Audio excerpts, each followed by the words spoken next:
जय हिंद. मी brigadier Hemant Mahajan. Defence बजेटचं विश्लेषण या विषयाकरता आजच्या फेसबुक लाईव्ह मध्ये आपलं स्वागत करतो. 2 दिवसापूर्वी भारताच्या अर्थमंत्री श्रीमती निर्मला सीतारामन यांनी देशाचं बजेट हे जाहीर केलं, ज्यामध्ये डिफेन्स बजेट म्हणजे संरक्षणाकरता बजेट हा एक मोठा मुद्दा असतो. परंतु बजेटचं जे भाषण झालं त्या भाषणामध्ये त्याला किती महत्त्व दिलं गेलं, तर थोडक्यात सांगायचं म्हणजे की 2 तासाच्या जे बजेटचं त्यांचं भाषण होतं त्यामध्ये त्यांनी डिफेन्स बजेट विषयी एक पण शब्द बाहेर काढला नाही. अ, अ, त्याच्याविषयी एक पण शब्द नव्हता हे आपल्याला कळायला पाहिजे. त्यांनी अनेक गोष्टी त्या बोलल्या. याचं मुख्य कारण असं होतं की हे जे बजेटचं जे त्यांचं भाषण होतं ते धोरणात्मक लेव्हल म्हणजे पॉलिसी लेव्हलचं भाषण होतं आणि जी आकडेवारी असते की जी बजेटमध्ये अतिशय महत्वाची असते ती त्यांनी दिली नाही. नंतर मात्र भाषण संपल्यानंतर इंटरनेटवरती फायनान्स मिनिस्ट्रीचं पूर्ण बजेटची जी आकडेवारी आहे ती उपलब्ध होती. तर त्याच्यावरती ती आकडेवारी बघून आपण जे आपलं विश्लेषण आहे ते करतो आहे. आणि जसं हे बजेट जाहीर झालं, बहुतेक सगळ्या टीव्ही चॅनलचा आणि मीडियाचा अतिशय एक म्हणजे मोराल डाऊन झालं. म्हणण्याचं कारण असं की कुठेही काही वाढलं नाही, कुठेही काही कमी झालं नाही, तर त्याच्यामुळे डिस्कशन कशावरती करणार? मीडिया किंवा टीव्ही चॅनलचे लोक 5-6 तज्ञांना बोलवतात.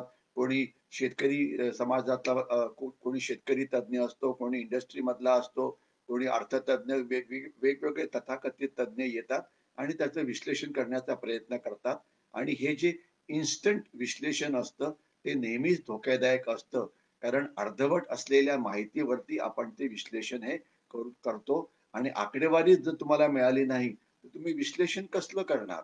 आणि मग नंतर काही प्रश्न जे वेगवेगळ्या टीव्ही चॅनलवरती विचारले जात होते, तर त्यामध्ये काही एक 5-6 मोठ्या गोष्टी पुढे आल्या की या बजेटमध्ये मागासलेल्या जाती जमाती करता काय, या बजेटमध्ये या प्रांताकरता काय, या बजेटमध्ये अल्पसंख्याकांकरता काय, या बजेटमध्ये यांच्याकरता काय. म्हणजे बजेटकडे समाज, प्रांत, जिल्हा ज्या दृष्टीने बघितलं जातं, कोणीही या बजेटकडे देशाला काय पाहिजे आणि देशाची जरूरत काय आहे याच्यावरती विचार करत नाही. आणि प्रत्येक जण म्हणायचा प्रयत्न करतो, आम्हाला काय मिळालं? आम्ही समजा मिडल क्लास आहोत, टॅक्स कमी झालाच नाही, मग आमचं कसं? अरे, आपली म्हणजे अनेकांची अशी एक समजूत झालेली आहे, की सरकारकडे असलेले पैसे हे म्हणजे एक कुबेराची खाण आहे, की ते सगळ्यांना सगळ्या प्रकारचे कन्सेशन्स देऊ शकतात. हे शक्य नाही, कारण सरकार जे काही देतं, त्यांच्याकडे जो कर भरला जातो, जे टॅक्सेस भरले जातात, त्याच्यातलं त्यांना वाटप करावी लागते, की माझ्याकडे इतकं उत्पन्न झालं, तर त्या उत्पन्नाचा इतका खर्च काही मी शेती करता, काही मी इंडस्ट्री करता, काही मी मिडल क्लास करता किंवा काही इतरांकरता आपण करू शकतो. परंतु जर तुमच्याकडे उत्पन्नच लिमिटेड असेल, तर तुम्ही किती खिरापात वाटू शकाल, किती तुम्ही कन्सेशन देऊ शकाल, याच्यावरती लिमिट असते. जे तज्ञ टीव्ही चॅनल्स वरती बोलतात किंवा मीडियामध्ये बोलतात, त्यांना एक मुख्य प्रश्न विचारायला पाहिजे, की जर सगळ्यांना सगळं काही द्यायचं असेल, तर टॅक्सेस कोण भरेल? टॅक्सेस भरणाऱ्यांची संख्या आज देशामध्ये इतकी कमी आहे, की त्याच्यामुळे सरकारला जे रिसोर्सेस लागतात, जे पैसे लागतात, तेच सरकारकडे नसतात. मग तुम्ही कन्सेशन्स कशी देणार? आपण जर जनरल काही बोलायच्या ऐवजी आपण जर सरळ आकडेवारीकडे बघितलं, तर आपल्याला असं दिसतं, की हा चीनी व्हायरस सुरू झाल्यापासून, कोरोनाची महामारी सुरू झाल्यापासून देशाची अर्थव्यवस्था ही उद्ध्वस्त झाली. रिपीट करतो, उद्ध्वस्त झाली. आपली अर्थव्यवस्था गेल्या 70 वर्षामध्ये पहिल्या वेळा त्याची जी प्रगती आहे ती -8% झाली. म्हणजे अर्थव्यवस्थेचा वेग दरवर्षी 4%, 5%, 6% इतका वाढतो. काही-काही वेळा तो 7 किंवा 8% पण झाला होता. परंतु तो आता वाढायच्या ऐवजी कमी झाला. आणि मग काय झालं, की आपल्याला लॉकडाऊन झाल्यामुळे सगळ्या आर्थिक ॲक्टिव्हिटी थांबल्या. हे चीननी जगाविरुद्ध चालवलेलं एक मोठं महायुद्ध होतं, ज्यामुळे आपली अर्थव्यवस्था उद्ध्वस्त झाली. अशा वेळेला सरकारने एक नियम काढला, की प्रत्येक खात्याला जेवढा पैसा दिला होता, तो पैसा आता 20% कमी करायचा. कारण लोकांकडे कर भरायला जे सगळे इंडस्ट्री थांबल्यामुळे, सगळी आर्थिक ॲक्टिव्हिटी थांबल्यामुळे जे कर सरकारकडे येतात, ते सगळे खूपच कमी झाले होते. तर मग सरकारला उत्पन्न कुठनं येणार? तर म्हणून 20% कमी करा, असा हा आदेश देण्यात आला. आणि यामुळे सगळ्यांचंच जे खर्च आहे तो 20% कमी झाला.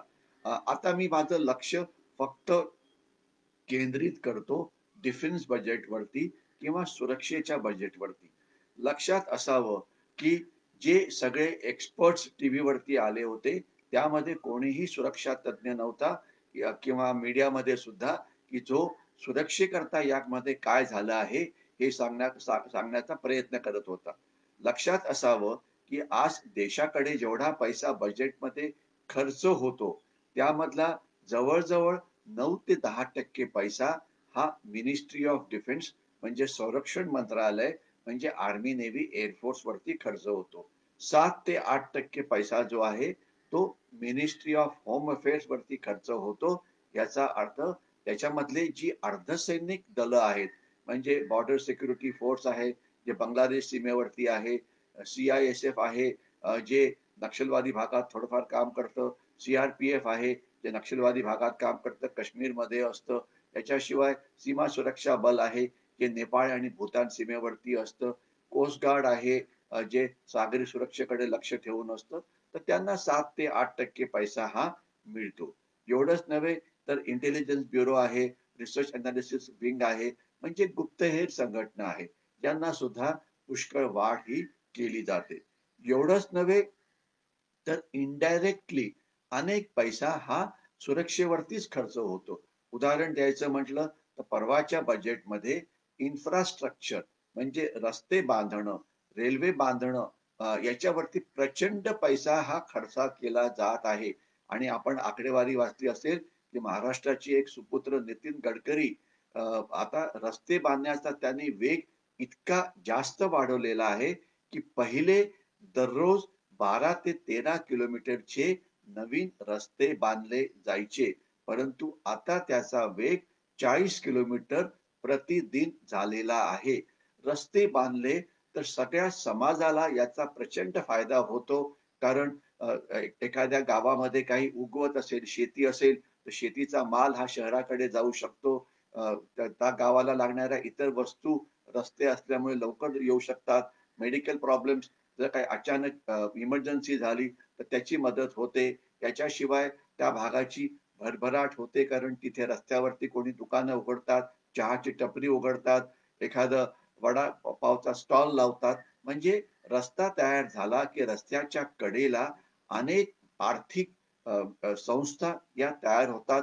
मग ती हॉटेल्स असो, की टपरी असो, की धाबे असो, की रिपेअरची शॉप्स असो, की पेट्रोल पंप असो, अनेक की ज्यामुळे त्या भागाची आर्थिक भरभराट होण्याकरता मदत मिळते. आणि समजा एखादं लहान गाव असेल, तिथे कांदा त्यांना ₹2 किलो किंवा ₹3 किलो सुद्धा रेट मिळत नाही. ज्यावेळेला पुण्यासारख्या शहरामध्ये कांद्याचा रेट ₹30-40 किलो किंवा त्याच्याहून जास्त असतो, तर तोच कांदा जर शहराकडे पोहोचू शकला, तर अर्थातच त्यांना चांगला रेट मिळेल. तर त्याच्यामुळे रस्ते बांधले, की त्याचा समाजाला प्रचंड फायदा होतो. म्हणजे समाजाच्या लोकांना नोकऱ्या मिळतात, मजुरांना काम करायला जागा मिळते, परंतु याच्याशिवाय समाजाची प्रगतीही होते. परंतु आता माझं लक्ष मी केवळ सुरक्षेवरती केंद्रित करतो आहोत. ज्या वेळेला रस्ते हे सीमावर्ती भागात बांधले जातात, म्हणजे लडाखमध्ये, काश्मीरमध्ये, पंजाबमध्ये, पश्चिम बंगाल सीमावर्ती भाग आपल्याला माहिती आहे. तर याचा पुष्कळसा फायदा हा सैन्याला होतो. कारण सीमावर्ती भागामध्ये जी सिव्हिलियन लोकसंख्या असते ती कमी असते आणि सैन्याचा भाग तिथे जास्त असतो. तर तर हा म्हणजे या प्रकारे सुद्धा तुम्ही ऍक्च्युअली सुरक्षेचं बजेट हे वाढवता आहात. विज्ञान मंत्रालय असतं, ते अणुबॉम्ब तयार करतं, तर ते कोणाकरता असतात? ते देशाच्या सुरक्षेकरता असतात. याच्याशिवाय आता कालच सांगण्यात आलं, की 35,000 कोटी रुपये आपण खर्च करणार आहोत सगळ्यांचं व्हॅक्सिनेशन देण्याकरता किंवा लस तयार करण्याकरता. आता लस याच्यामुळे भारत हे जे महायुद्ध चीनने आपल्या विरुद्ध सुरू केलं होतं, ते आपल्याला जिंकण्यामध्ये मदत मिळणार आहे. परंतु त्याचा फायदा सैन्याला सुद्धा होणार आहे. कारण जे 14-15 लाख सैन्याची जी संख्या आहे, त्या सगळ्यांना प्रायोरिटी 2 मध्ये व्हॅक्सिनेशन करणार आहे. ज्यामुळे ते या महामारीला बळी पडणार नाही आणि आपली लढण्याची क्षमता वाढेल. तर असं जो खर्च सैन्याला ज्याच्यामुळे फायदा होतो, असं जर आपण बजेट सगळे पैसे जर एकत्र केले, तर असं दिसतं की देशाच्या बजेटमधला जवळ-जवळ 25 ते 26% जो भाग आहे, तो मिनिस्ट्री ऑफ डिफेन्सचा असो, की मिनिस्ट्री ऑफ होम अफेअर्सचा असो, की मिनिस्ट्री ऑफ सायन्सचा असो, की मिनिस्ट्री ऑफ इन्फ्रास्ट्रक्चरचा असो, की मिनिस्ट्री ऑफ पोर्ट डेव्हलपमेंटचा असो, याचा परिणाम देशाच्या सुरक्षेवरती असतो आणि त्याला सुरक्षेचं बजेट असंच म्हणायला पाहिजे. तर हे एक चांगली गोष्ट आहे, की 25% सुरक्षेचं आज देशाचं बजेट आपण वेगवेगळ्या सुरक्षेकरता वापरतो आहोत. परंतु लोकांना वाटतं, की फक्त जे सैन्याला पैसा मिळाला तेवढंच डिफेन्स बजेट असतं. तसं नाही. इतर डिपार्टमेंटचा सुद्धा पैसा काही टक्केवारी, काही प्रमाण हे सैन्यावरती खर्च केलं जातं. त्याच्यामुळे फायदा हा सैन्याला होतो. परंतु यावरती चर्चा मात्र पुरेशी होत नाही आणि हा जो पैसा आहे तो चांगल्या पद्धतीने खर्च होतो की नाही, की अजून काही करायला पाहिजे, यावरती जी चर्चा व्हायला पाहिजे ती दुर्दैवाने अजिबात होत नाही. संसदेमध्ये कोणी हा प्रश्न विचारला आहे का, की आपण हा जो आज लडाखमध्ये जाण्याकरता फक्त एकच रस्ता आहे, की जो जोजिला खिंडीतनं जातो, जो 6 महिने बंद पडतो आणि मग बाकीचे 6 महिने आपल्याला सामान जे सैन्याकरता तिथे पाठवावं लागतं, तर ते आपल्याला बाय एअर म्हणजे विमानाने पाठवावं लागतं आणि विमानाची वाहतूक ही 6 पटीने जास्त किमती असते रोडच्या तुलनेमध्ये. तर आपले राजकीय पक्ष हे का विचारत नाही, की झोजिला खिंडीतनं जाणारा रस्ता तुम्ही लवकर का तयार करत नाहीये? किंवा दुसरा रस्ता लडाखमध्ये जो जातो, तो हिमाचलच्या बाजूने जातो, तो आपण का जास्त वेगाने पुढे घेऊन जात नाहीये? किंवा आपण ब्रह्मपुत्रा नदीवरती अजून जास्त पूल बांधून तिथे रस्ते का जास्त चांगले करत नाहीये? किंवा अरुणाचल प्रदेशमध्ये एका खोऱ्यातून दुसऱ्या खोऱ्यात जाणारे जे रस्ते आहेत, त्याच्यावरती आपण का लक्ष देत नाहीये? आपण जी आपली रेल्वे लाईन आहे, ती काश्मीर खोऱ्यामध्ये पटकन का घेऊन जात नाहीये? गेले 15 वर्ष विविध कारणामुळे रेल्वे लाईन ही काश्मीर खोऱ्याकडे पोहोचू शकत नाही. कारण नैसर्गिक कारणं आहे. परंतु आज जगामध्ये अत्याधुनिक तंत्रज्ञान आहे, ज्यामुळे आपण त्याचा वापर करू शकतो आणि आपल्याला कल्पना असेल, की रोडच्या तुलनेमध्ये रेल्वेची जी वाहतूक असते, ही जास्त किफायतदार असते. तर त्याचा वापर आपण का करत नाही? असे प्रश्न कोणी कधीही आपल्या सुरक्षेच्या ह्याच्यावरती विचारत नाही. ना विश्लेषक विचारतात, ना देशाच्या पार्लमेंटमध्ये याच्यावरती बोललं जातं. ही अतिशय दुर्दैवाची बात आहे. कारण अनेकांना देशाच्या सुरक्षेकरता काय जरुरी आहे याची माहितीही पूर्ण नसते. आता मी एक्झॅक्टली जी डिफेन्स बजेटची जी आकडेवारी आहे त्याच्यावरती बोलतो. लक्षात असावं की इकॉनॉमी साईज कमी झाली तर असं वाटत होतं की त्यामुळे डिफेन्स बजेटला पुरेसे पैसे मिळणार नाही. परंतु आपल्या डिफेन्स बजेटमध्ये 2020च्या तुलनेमध्ये 7.4% वाढ झाली. ही एक चांगली बाब आहे, की बजेट कमी होईल असं वाटत होतं, परंतु बजेट हे वाढलं आहे. आणि बजेटचे 2 भाग असतात. एक असतं कॅपिटल बजेट आणि एक असतं रेव्हेन्यू बजेट. रेव्हेन्यू बजेट म्हणजे रोजचा खर्च, की सैनिकांचे पगार आहेत, सैनिकांचं पेन्शन आहे, सैनिकांचे शस्त्राची मरम्मत आहे, याच्यावरती खर्च होतो. आताच आपण लडाख सीमेवरती जे सैन्य तैनात केलं, त्यांचा खर्च या रेव्हेन्यू बजेटमधून जातो. लक्षात असावं, की जिथे पहिले 10,000 ते 15,000 सैन्य होतं, तिथे आता 60 ते 70,000 सैन्य आलेलं आहे. या सैन्याला तिथे जाण्याकरता गरम कपडे लागतात, त्यांचं राशन असतं, त्यांची अम्युनिशन असते, त्यांचा इतर विविध उपकरणं, मग ते ड्रोन्स असो की UAVs असो, त्याची गरज पडते. तो खर्च आता प्रचंड वाढलाय. तिप्पट किंवा चौपट झालाय. आणि एवढंच नव्हे, तर चीनने आपलं सैन्य मोठ्या प्रमाणात अ, त त अ, तैनात केल्यामुळे जो सिक्कीमचा भाग आहे, तिथे जेवढं पहिलं सैन्य असायचं, तिथे पण तिपटीने वाढ झाली आहे. एवढंच नाही, तर जो अरुणाचल प्रदेशचा भाग आहे, तिथे सुद्धा सैन्याची तैनाती ही खूपच वाढली आहे. काही दिवसापूर्वी आपल्याला आठवत असेल, की नाकुलामध्ये बातमी आली होती, की चीनी आणि भारतीय सैन्यामध्ये झडप झाली आणि ज्यामध्ये आपण चीनच्या 20 सैनिकांची पिटाई करून त्यांना जखमी केलं. अर्थात त्याची किंमत आपल्याला आपले 4-5 सैनिक सुद्धा त्यामध्ये जखमी झाले. त्याच्याशिवाय बातमी आली होती, की चीन जो अरुणाचल प्रदेशचा भाग आहे, त्याला लोंगजूचा भाग म्हटला जातो. तिथे ते एक व्हिलेज बसवतायत. आज चीन भारत-तिबेट सीमेवरती किंवा भारत-चीन सीमेवरती 600 गावं वसवतो आहे. म्हणजे ते अर्थात ही गावं त्यांच्या भागात आहेत, आपल्या भागात नाही. परंतु याच्यामुळे त्यांना या भागावरती लक्ष ठेवायला सोपं पडेल.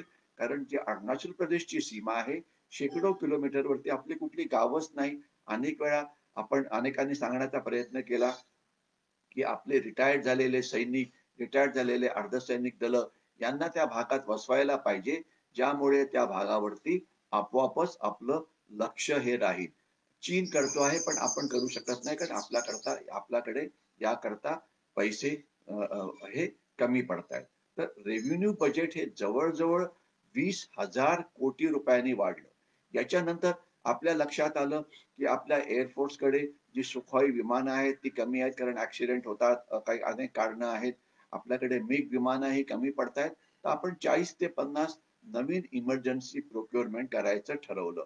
तर ही जी आपत्कालीन जो खर्च आहे, तो जवळ-जवळ यावर्षी 20,000 कोटींनी वाढला आणि याचं कारण चीन आणि चीन आणि चीन.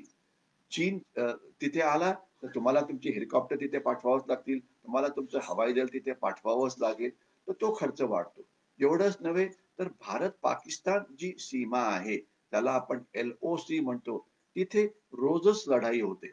आपल्याला ही बातमी आपण पेपरमध्ये वाचत असाल, की मागच्या वर्षी तिथे 650-700 वेळा त्यांनी जो सीज फायरचा भंग केला, आपलं नुकसान केलं आणि आपण पण त्यांच्यावरती प्रतिहल्ला करतो आणि त्यांचं तिप्पट-चौपट नुकसान करतो. परंतु आपलं नुकसान होतं हे एक सत्य आहे.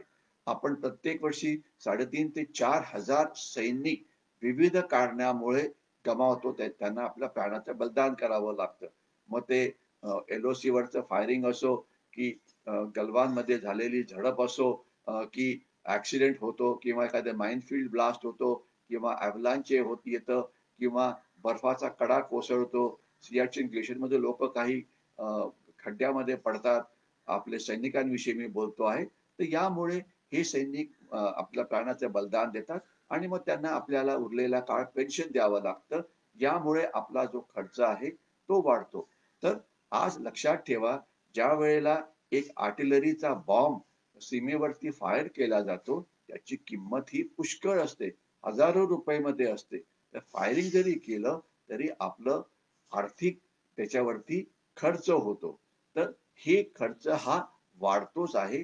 त्यामुळे बजेटमध्ये वाढ ही करायलाच पाहिजे आणि ती नशिबाने झालेली आहे, कारण तो खर्च झाला आहे. परंतु जास्त चांगली बातमी अशी, की आपण कॅपिटल बजेट हे वाढवलं आहे. कॅपिटल बजेट म्हणजे हे असं बजेट असतं, की जिथे आपण नवीन शस्त्र विकत घेतो. आपण जर आपलं नवीन शस्त्र विकत घ्यायचा जर इतिहास बघितला, तर तो अतिशय निराशाजनक आहे. आपण समजा बघूया की 2014 पासून हे सध्याचं जे सरकार आलेलं आहे, त्यांनी नवीन शस्त्र कुठली आणली? तर त्याचं थोडक्यात उत्तर आहे 0. एक सुद्धा नवीन शस्त्र आली नाहीत. ज्या शस्त्रांचे आपण कॉन्ट्रॅक्ट केले होते, पहिले 5 वर्षापूर्वी, 6 वर्षापूर्वी, 8 वर्षापूर्वी, ती शस्त्र आपल्याकडे येतायत. उदाहरणार्थ राफेल विमानाचा कॉन्ट्रॅक्ट हे 7 वर्षापूर्वी झालं होतं. पण विविध कारणामुळे त्यांची भारतामध्ये येण्याची जी सुरुवात झाली, ती केवळ 1, दीड, 2 वर्षापूर्वी झाली. तर जे कॉन्ट्रॅक्ट आपण केले असतात ते सुद्धा आपण त्याच्याकरता पैसा खर्च करू शकत नव्हतो. कारण आपल्या अर्थव्यवस्थेकडे या प्रकारच्या बजेटला अजिबात पैसे दिले जात नव्हते. आणि त्याच्या 10 वर्ष आधीची आपण जर परिस्थिती बघितली, ज्यावेळेला दुसरे राजकीय पक्ष होते, तर त्यावेळेला तर आपलं आधुनिकीकरण हे शून्य होतं. आणि याची जर आपल्याला एक्झॅक्ट माहिती पाहिजे असेल, तर vice chief of army staff जे आहेत त्यांनी डिफेन्स पार्लमेंटरी कमिटीच्या समोर निवेदन दिलं ओथ वरती, की आमची 80% जी शस्त्र आहेत ती जुनाट आहेत, ती वापरली जाऊ शकत नाही. हे कोण म्हणतं? तर vice chief of army staff. आणि जे एअरफोर्सचे जे मुख्य होते एअर मार्शल धनोआ यांनी सांगितलं होतं, की माझ्याकडे 44 स्क्वॉड्रन्स फायटरची असायला पाहिजे, पण माझ्याकडे फक्त 30 आहेत.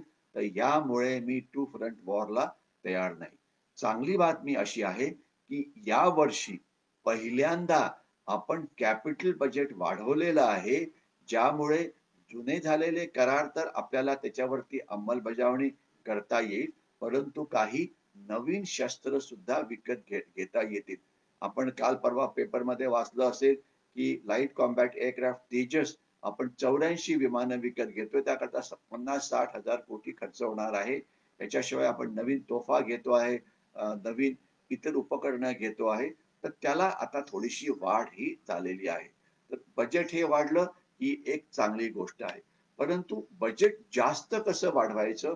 कारण आपल्याला जवळ-जवळ कॅपिटल बजेटमध्ये 25 ते 30% एवढं बजेट वाढ एक्स्पेक्टेड आहे, जी लोक आपल्या देशामध्ये कर वाढ होत नाही. देशाचे लोक कर भरायला तयार नसतात आणि फक्त मला काय पाहिजे याच्यावरती लक्ष देतात.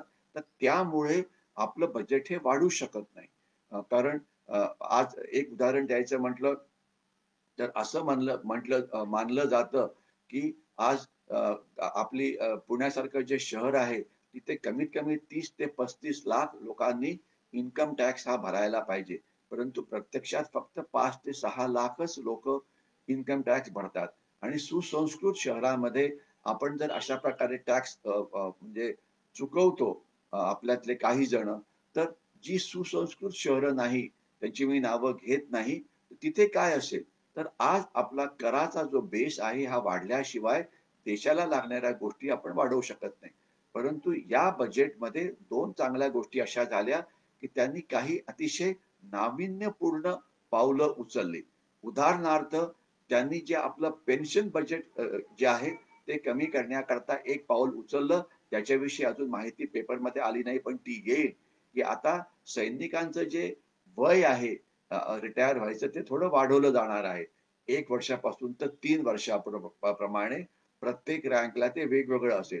ज्यावेळेला सैनिकांचं रिटायरमेंटचं वय वाढतं, तर अर्थातच त्यामुळे पेन्शनला जाणारे सैनिक पुढचे 2 ते 3 वर्ष थांबतील, ज्यामुळे आपलं पेन्शन बिल हे कमी होईल, ज्यामुळे आपल्याला आधुनिकीकरणाकरता पैसा मिळेल. दुसरी गोष्ट मॉनिटायझेशन. आज आपल्याकडे प्रत्येक डिपार्टमेंटकडे आणि सेना मंत्रालयाकडे सुद्धा पुष्कळशी जमीन आहे, ज्याचा वापर आपण सध्या करत नाही वेगवेगळ्या कारणामुळे. कारण आपल्याला त्याच्याकरता पैसेच नाहीयेत. तर म्हणून ती जमीन आपण विकून त्याच्यातनं झालेला पैसा डिफेन्स बजेट करता वापरू शकतो का? तर नक्कीच हे शक्य आहे. एवढंच नव्हे, तर आपण जर आत्मनिर्भर भारतचं प्रमाण जर आपण वाढवलं, तर यामुळे आपल्याला जी शस्त्र जी तयार करतो, त्याची किंमत ही कमी होऊ शकते. उदाहरणार्थ तेजस विमानं जर 100 बनवली, तर त्याची किंमत समजा 400-500 कोटी रुपये असेल. 100च्या ऐवजी ती 150 किंवा 200 बनली, तर त्याची किंमत ही जास्त वाढू शकते. तर त्याच्यामुळे आपण जास्त विमानं बनवणं हे आपल्याकरता हे महत्वाचं आहे. आणि आपण तेजस किंवा अशी तोफा किंवा ज्या अशा गोष्टी आहेत ती आपण इतर देशांना विकायचा प्रयत्न करतोय. खास तर ब्रह्मोस आहे. तर ते ब्रह्मोस मिसाईल जर आपण विकलं, तर नक्कीच आपली जी किंमत आहे त्याची ती कमी होईल. तर अशा प्रकारे आपण काही अतिशय चांगल्या कल्पना वापरतो आहे, ज्यामुळे आपण आपल्याला डिफेन्स बजेटला येणाऱ्या काळामध्ये जास्त पैसा हा मिळू शकेल. परंतु सर्वात शेवटचा महत्वाचा मुद्दा असा आहे, की आपण जो पैसा वापरतो त्याचं जर आपण जर चांगल्या पद्धतीने आपण जर त्याचा उपयोग केला, तर आपल्याला जास्त त्याची एफिशियन्सी ही आपली वाढेल आणि त्याकरता आता चीफ ऑफ डिफेन्स स्टाफ आलेले आहेत. आपल्याकडे थिएटर कमांड हा झालेला आहे. ज्यामुळे आपण जे आपल्या पैशाचा जो वापर आहे, हा जास्त चांगल्या पद्धतीने करू. तर थोडक्यात जे डिफेन्स बजेट जाहीर झालेलं आहे, ते अर्थातच चांगलं आहे. त्याकरता आपण त्यांचं कौतुकच करायला पाहिजे. परंतु येणाऱ्या काळामध्ये आपलं डिफेन्स बजेट हे वाढवायला पाहिजे. आता अनेक आर्थिक संस्था जागतिक आहेत ते म्हणत आहेत, की आपलं जी आर्थिक व्यवस्था आहे, पुढच्या वर्षी अतिशय वेगाने वाढणार आहे. तसं झालं तर आपल्याकडे असलेलं उत्पन्न हे वाढेल. तसं झालं तर देशाला मिळणारा जो टॅक्स असतो तो वाढेल. तसं झालं तर आपलं बजेट सुद्धा वाढू शकतं आणि तसं झालं तर आपलं आधुनिकीकरणाला वेग हा मिळू शकतो. लक्षात असावं, की आपलं बजेट डिफेन्सचं किती असायला पाहिजे? आपल्याकडे असलेली शस्त्र ही किती आधुनिक असायला पाहिजे? तर याचं थोडक्यात उत्तर आहे, की आपली शस्त्र जी आहेत ती कमीत कमी चीन किंवा पाकिस्तानच्या पुढे असायला पाहिजेत, की जी सध्या नाहीत. कारण आपले शत्रू ते आहेत, युद्ध आपल्याला त्यांच्याशी करायचं आहे. तर म्हणून कमीत कमी त्या लेव्हलला आपण पोहोचायला पाहिजे. अमेरिकेच्या लेव्हलला पोहोचण्याची गरज नाही. आणि आपण खर्च किती करायला पाहिजे? तर कमीत कमी चीनहून जास्त खर्च करायला पाहिजे. म्हणजे आपण चीन आणि पाकिस्तानच्या एक पाऊल पुढे असू. आशा करूया की येणाऱ्या काळामध्ये आपली अर्थव्यवस्था ही वाढेल आणि ज्यामुळे आपल्याला डिफेन्स बजेट करता सुद्धा जास्त पैसे मिळतील आणि ज्यामुळे आपली सुरक्षितता ही जास्त वाढेल. आजचा खर्च जो झालेला आहे तो आजच्या लढाई करता पुरेसा आहे. आपण ती लढाई त्यात मॅनेज करू शकू. परंतु येणाऱ्या काळामध्ये हे वाढायलाच पाहिजे. तर म्हणून मला वाटतं शेवटचं आव्हान मी आपल्याला असं करतो, सरकारने जो पेट्रोलवरती एक्स्ट्रा कर लावलेला आहे शेतकऱ्यांकरता, त्याकरता कंप्लेंट करू नये. कारण होतं काय, की इनडायरेक्ट टॅक्सेस मध्ये सरकारला सर्वात जास्त उत्पन्न मिळत आहे. कारण लोक कर हे भरायला तयार नाहीत. तर म्हणून जर कुठलाही टॅक्स वाढला तर कंप्लेंट करायला नको. कारण देशाच्या प्रगतीकरता त्याची गरज आहे. आणि चीनी वस्तूंवरती पुन्हा बहिष्कार घाला, हे मी आपल्याला आव्हान पुन्हा एकदा करतो. चीनी मोबाईल घेऊ नका, चीनी लॅपटॉप घेऊ नका, चीनचं काहीही घेऊ नका. बी इंडियन, बाय इंडियन आणि आत्मनिर्भर भारतला मदत करा. हे एवढं बोलून मी थांबतो. जर आपल्याला हा व्हिडिओ आवडला असेल तर त्याला लाईक करा आणि जास्तीत जास्त लोकांशी शेअर करा. मी इथे थांबतो. जय हिंद.